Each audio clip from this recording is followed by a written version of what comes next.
He's good. And I don't mean that in the typical Christian way, like God is good because I woke up this morning, or God is good because my car started this morning. However, those are very true. God is just plain good.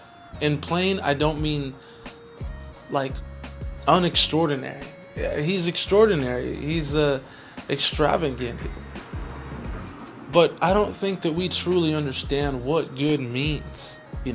We think good means that it's good to us. You know what I'm saying? It feels good. But God is good. And sometimes that good has nothing to do with how you feel. Sometimes that good actually goes against how you feel. This week, I definitely was hit with fear and a lot of worry. And to be very honest with you, it was actually difficult. At some points, it was hard to think or hard to process what I was trying to do or what I was trying to accomplish, because fear and worry just kind of crippled me. And at that moment, I realized, man, like, I need to have some time with God. I need to. Because having that time with God really resets me. It really helps me refocus on all the great things that He has for me. And so I did exactly that. I sat down and I got quiet, because it was my worry and my fear that made me feel so helpless, that made me feel like what I was doing I wasn't good at, or what I was trying to create, it wasn't going to be good enough, or God wasn't providing enough for me. And at that moment, you realize, when you are in your word and you see how much God is for you and how much He provides for you and all of that stuff, when you are hit with fear and worry, your spirit helps to remind you, hey, something isn't right. You need to reset. You need to go back to the Father, because He's going to remind you of what is right. And I'm going to give you a little hint. You're right. You are what is right. He created you. And so I sat down. I had one-on-one time with my Father, and man, it was amazing. The devotional that I read was over how He provides, how he prepares a table for you in front of your enemies, and which is cool. Like, God, you set the table. That's really dope. Honestly, I appreciate that. A lot of times I don't like setting the table. You know what I'm saying? But the key is that He set the table in front of your enemies.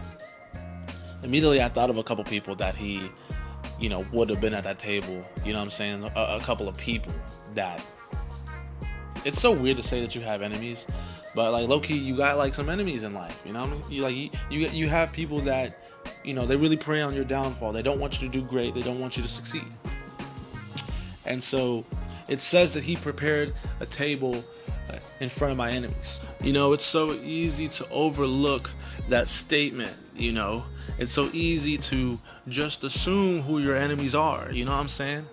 But in the devotional, the person that wrote it, she listed her enemies, and her enemies had no human names to them. You know what I'm saying? There wasn't John or Sally or whoever. It was fear and worry. And when I read things like this, knowing that, I prayed before I had this time, God, please just give me some wisdom. I'm feeling fearful, and I'm feeling worrisome. Just please, give me some wisdom. Open up the devotional. Fear and worry are her enemies. And I couldn't help but think, like, that God physically prepared a table. Physically, spiritually, financially, emotionally, He prepared a table in front of my enemies. And that's so, like, cocky. You know what I'm saying? That's so cocky / confident / a little petty. I'm not gonna lie. I hate to call God petty, but He's a little petty. But He made a table for me. And He, in the face of fear and worry, He prepared things for me. And that's such a freaking boss move. Like, I'm feeling fearful and a little worrisome, which means that I'm, not feeling full of faith. And what does he do? He taunts my enemies, fear and worry. He taunts them by preparing a table and showing me, and as well as showing them, that he is the provider. And this video that I made, the one that I put on Instagram, there's an incredible story behind it. That video was actually shot in front of this old house that me and my family used to live in. It was my mom, it was my two sisters, and this was a time when we were doing horribly bad. We were doing horrible. We were on food stamps, we were on EBT, getting assistance from the government because, my mom was a single mother taking care of, 3 kids. I think my niece was born at the time, so it was 4 kids. And she couldn't afford rent. I'm not sure if we got evicted or not, but I knew it was hard to afford, rent for an apartment in Irving. And I'm not gonna lie to you, rent in Irving can get pretty cheap, and it can get pretty ghetto. But we couldn't even afford that, so we moved to a little shed that had no AC. It had no oven, had no stove, and that's where we lived for many years. And it really helped define who I am as a person. And I think in struggle you can choose to define yourself by the struggle, or you can define yourself by how you overcome the struggle. And for so many years I defined myself by my struggle. And so because I decided to define myself by struggle, I was pretty much giving up the fact that I am fully provided for, completely righteous, guilt-free, or not guilty, all these things that God says that I am. Because I chose to define myself by the struggle I was going through, I denied all of those things that I was, which again is fully provided for. And so as a kid, I just felt like less than everybody else. There were times where I would go to people's houses and I would keep my hands in my pockets because I didn't want them to think I steal, because I know that they know what I come from. I know they know my living condition.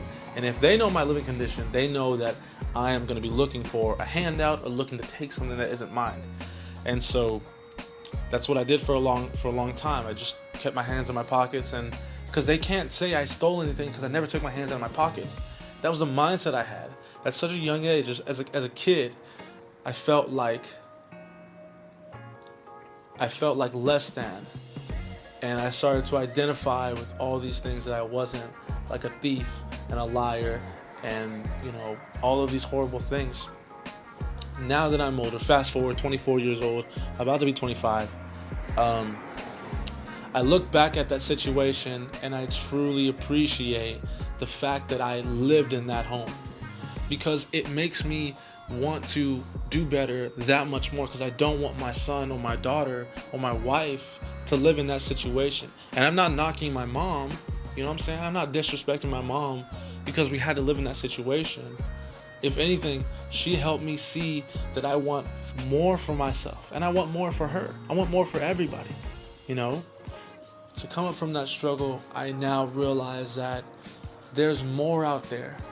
That God has prepared a table for me and for you in front of my enemies, in front of fear, in front of that identity that I chose to just put upon myself.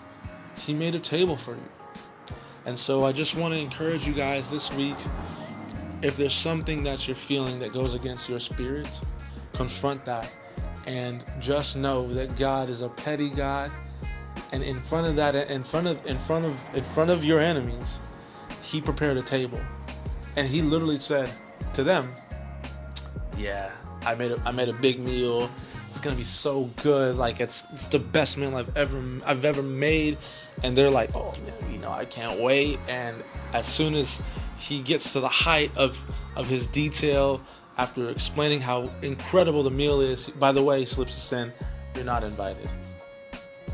Yeah, you're not coming. It's actually for my son or my daughter, and it's not for you." That is the type of God that we serve. That's the type of God that provides for us. A petty God, petty to your enemies. And I want to encourage you guys just to trust God this week. Just be reminded that, you don't have to define yourself by the struggle, but you can define yourself by what God says about you. And don't forget that He prepared a table in front of your enemies. I'm so happy that you guys can join me. I hope that these videos are just getting better and better. I'm really trying for you guys. Really, I'm trying for myself. And hopefully there is a group of people that likes these videos. Small group of people, because listen, I'm not trying to take over the world. I'm just trying to take over my world, my community, and the people that really mess with my videos. So I appreciate you guys. Thank you for joining your local choir. Thank you for coming to your rehearsal. And if you like this video, please share it, comment, subscribe. Find friends that haven't subscribed to this channel and get them to subscribe. Follow my Instagram, follow me on Threads. I'm going to put all of those somewhere in the screen. I can never figure out where to put them, so they're going to be everywhere. But I love you guys, and I will see y'all next week.